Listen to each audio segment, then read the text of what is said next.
The Christie's auction house hummed with anticipation. Art collectors, gallery owners, and the ultra-wealthy filled the elegant room, their whispered conversations creating a gentle buzz beneath the crystal chandeliers. In the front row, my parents sat uncomfortably in their department store best, looking out of place among the Chanel suits and bespoke tuxedos. I watched from a private viewing room above the auction floor, remembering the last time they'd seen my work, 5 years ago when they'd thrown my paintings out of their garage. "Quit wasting time on paintings," my father had yelled, tossing canvas after canvas into the rain. "No daughter of mine is going to be a starving artist." My mother had stood in the doorway, arms crossed. "The Michael's daughter is in medical school. The Patels girl is a lawyer. And our Sophie? Playing with paint like a child." What they didn't know was that even then, my work was already selling in underground galleries under the pseudonym SV Knight. While they thought I was finally being sensible by taking a job as a gallery assistant, I was actually building connections in the art world, carefully crafting both my work and my mysterious persona. "Miss Knight." My agent Marcus appeared at my elbow. "Everything is ready. The first piece goes up in 10 minutes. I nodded, adjusting my designer dress, Valentino, though my parents would never recognize it. The small diamond pendant at my throat cost more than their house, but like my art, its true value wasn't obvious to the untrained eye. Through the one-way glass, I could see my sister Amanda arriving, making her way to our parents. She'd always been their ideal, practical, conventional, pursuing a respectable career in finance. The fact that she made a fraction of what my last painting sold for was beside the point. "Did you see the catalog estimates?" she was saying to our parents. $5 million for a single painting. It's ridiculous. No one's art is worth that much. If only they knew that SV Knight had sold 3 paintings last month for twice that amount. That museums around the world were competing for my work. That the mysterious artist they dismissed as overpriced was their own daughter, whom they'd kicked out for wasting her life on art. "The collectors are getting excited," Marcus reported, checking his tablet. "The Zhao family is here from Beijing. The Rothschilds sent their art buyer. And yes," he smiled slightly, "your sister's investment firm is representing a client who wants to invest in emerging artists." I suppressed a laugh. Amanda had spent years mocking my artistic dreams, and now her firm was trying to buy my work as an investment. The irony was exquisite. "Ladies and gentlemen," the auctioneer's voice cut through the murmur. "Welcome to Christie's evening auction, featuring the highly anticipated new collection by SV Knight." The crowd settled into their seats. My parents looked around nervously, clearly feeling out of place among the global elite. They were here because Amanda had convinced them that art could be a sensible investment, not knowing that their disowned artist daughter was about to teach them the true value of following one's passion.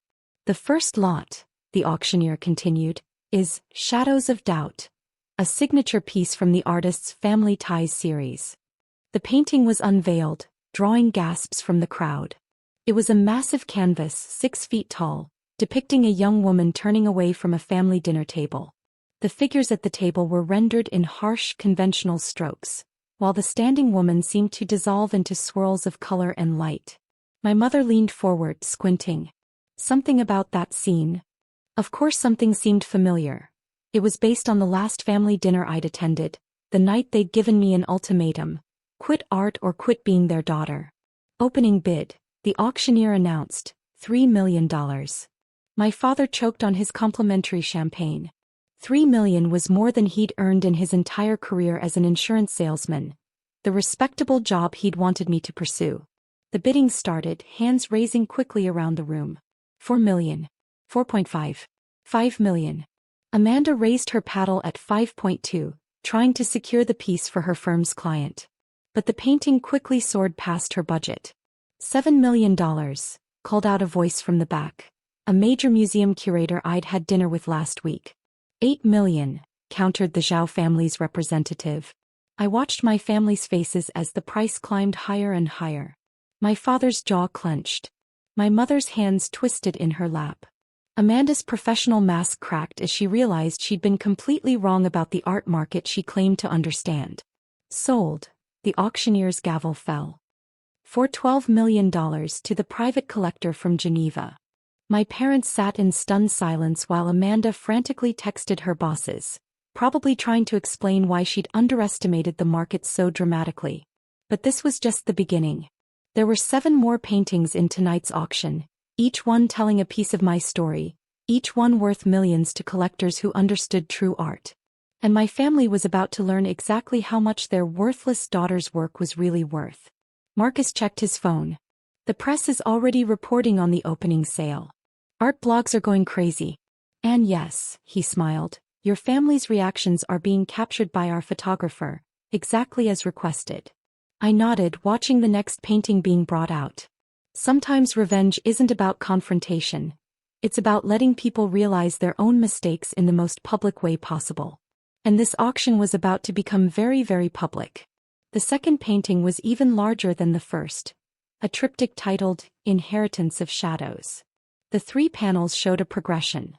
A young artist in a cramped garage studio, her work being thrown into the rain, and finally an empty room with only paint-splattered shadows remaining. Opening bid, the auctioneer announced, $4 million.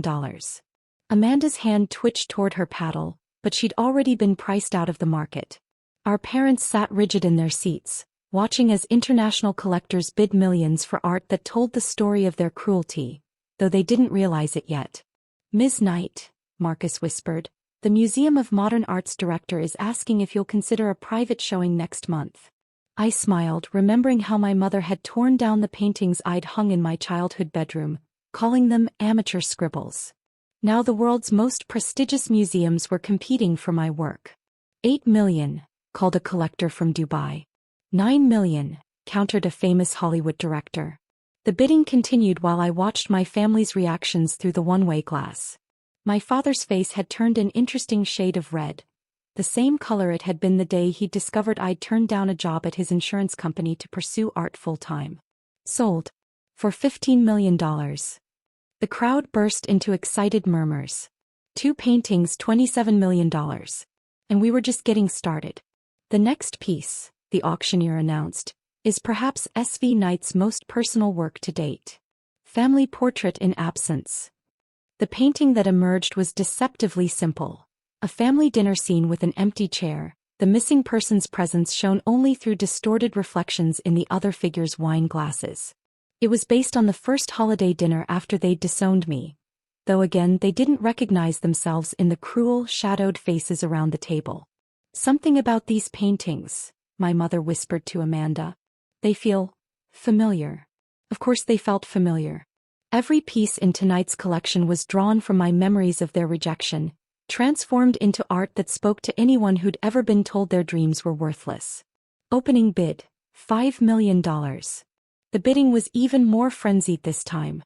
Word had spread through the art world that this collection was special, that these pieces told a story bigger than themselves. Collectors who'd come prepared to spend millions now found themselves outbid by others willing to spend tens of millions. My phone buzzed with messages from gallery owners and museum curators. Extraordinary work. Must have your next collection. Name your price. I thought about the tiny studio apartment I'd lived in after they'd thrown me out, working multiple jobs while painting through the night. About the years of building my reputation under a pseudonym, letting my work speak for itself without family connections or inherited privilege. 12 million. 13. 15 million. Amanda was frantically making calls, probably trying to secure more funding from her firm. She'd always prided herself on understanding the market, on making smart investments unlike her artistic sister. Now she was watching millions slip away because she'd underestimated art's true value. Sold. For $18 million. My father stood up abruptly, his face flushed. This is insane. It's just paint on canvas. Several nearby collectors turned to glare at him. In their world, art wasn't just paint. It was emotion, story, truth captured in color and form. Everything I'd tried to explain to my family for years. The next piece, the auctioneer continued smoothly, represents a turning point in S.V. Knight's career. The Price of Dreams. This painting was my masterpiece. A massive canvas showing a young woman standing at a crossroads. Behind her, a path of conventional success filled with money and status symbols. Before her, a harder road leading to an explosion of color and light. It was the moment I'd chosen art over my family's approval, captured in oils and acrylics. Opening bid, $10 million. The room crackled with energy. Collectors who'd been holding back now jumped into the bidding, recognizing that this collection was making art history. Through my private window, I watched my family's carefully constructed worldview continue to crumble. Everything they thought they knew about success, about worth, about what constituted a respectable career was being dismantled by the millions being offered for my worthless art. $20 million, called out a Saudi prince. $22 million, countered a tech billionaire. Amanda had given up even pretending to bid. She sat slumped in her chair, her professional demeanor cracking as she watched others casually bid more money than she'd make in her entire sensible career. Sold. For $25 million. Marcus appeared at my elbow again. The press is calling this the auction of the decade. Art critics are already writing reviews. And yes, he smiled, your family's reactions are providing excellent material for the documentary team. Because sometimes revenge isn't just about proving people wrong. It's about ensuring their mistake is documented for posterity. And we were only halfway through the auction. The auction's momentum built like a crescendo, each piece revealing another layer of my journey. The fifth painting, Echoes of Rejection, showed a series of doors closing, each one bearing a perfect reproduction of my family's expressions the day they'd thrown me out. Opening bid, $15 million. My mother leaned forward, squinting at the painting. Those faces, they looked so. Of course they looked familiar. I'd spent months perfecting every detail. My father's dismissive scowl, my mother's disappointed frown, Amanda's smug superiority. Each brushstroke captured years of judgment transformed into art worth millions. $25 million, called a Chinese tech mogul. $28 million, countered a European countess. Amanda had stopped checking her phone. Her carefully constructed image of success, the practical sister who'd made all the right choices, was crumbling as she watched collectors casually bid more for a single painting than her investment firm managed in a year. Sold. For $30 million. Marcus appeared with updates. The Louvre is inquiring about a permanent installation. The Venice Biennale wants you as their featured artist. And your latest piece just set a record for a living artist under 40. I smiled, remembering my mother's words. Art doesn't pay the bills, Sophie. Be realistic. The sixth painting emerged, The Currency of Dreams. It depicted a burning pile of business suits and briefcases, with phoenixes of pure color rising from the ashes. I'd painted it the day Amanda had sent me a job listing for an accounting firm, saying it was time to grow up. Opening bid, $20 million. The bidding exploded. Collectors who'd been holding back now fought openly for a piece of art history. My father's face grew increasingly red as he watched people casually spend more than his lifetime earnings on paintings he would have thrown away. $35 million. $40 million. $45 million. My phone buzzed continuously with messages from galleries, museums, and collectors. Masterful work. Revolutionary perspective. Price is no object. Sold. For $50 million. The crowd erupted in applause. My mother clutched her cheap purse, looking dazed. Amanda had given up any pretense of professional composure, her mascara smearing as she realized how completely she'd misjudged both the art world and her failed sister. The seventh painting was my personal favorite, The Worth of Worthless Things. It showed a young woman, clearly me, though my family hadn't realized it yet, standing in an explosion of color and light, while gray figures in business attire faded into shadows behind her. Opening bid, $30 million. The room crackled with electricity. This wasn't just an auction anymore. It was a revolution, a statement about the true value of art and dreams and following one's passion despite everything. $50 million.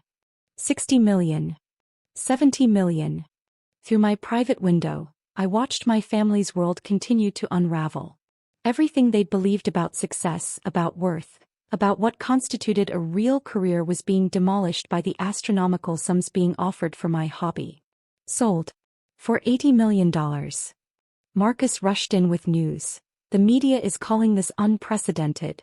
Art historians are already declaring it a defining moment in contemporary art. And yes, he grinned, we're capturing every moment of your family's reactions. The final painting was unveiled. Recognition. It was a self-portrait, though only I knew it. My face emerging from shadows into light, surrounded by the very room we were sitting in watching an auction unfold.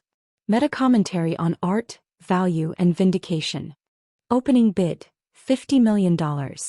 My father stood up again, shouting over the bidding, "This is ridiculous. No painting is worth this much." The room fell silent. Collectors turned to stare at him with a mixture of disdain and pity. He was revealing himself as someone who truly didn't understand art's worth, just as he'd never understood his daughter's worth. Then a voice cut through the silence, $100 million. It was the director of the Metropolitan Museum of Art. 120 million, countered the Guggenheim's representative. 150 million, called the Saudi prince. My family sat frozen as the bidding continued to climb.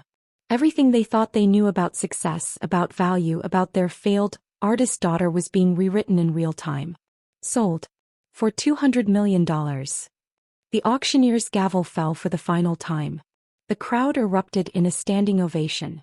Art history had been made, and my family had front row seats to their own humiliation. Marcus appeared with the final tallies. Total sales, $447 million. A new record for a single artist auction. And, he added with a smile, the documentary team got everything. Because sometimes revenge isn't just about success. It's about making sure everyone witnesses the moment people realize how completely wrong they were. Later that night, after the crowds had gone and the paintings were being carefully transported to their new homes, I stood in my private viewing room watching my family linger in the empty auction house. Who is SV Knight? My mother was asking anyone who would listen. Why do these paintings feel so personal?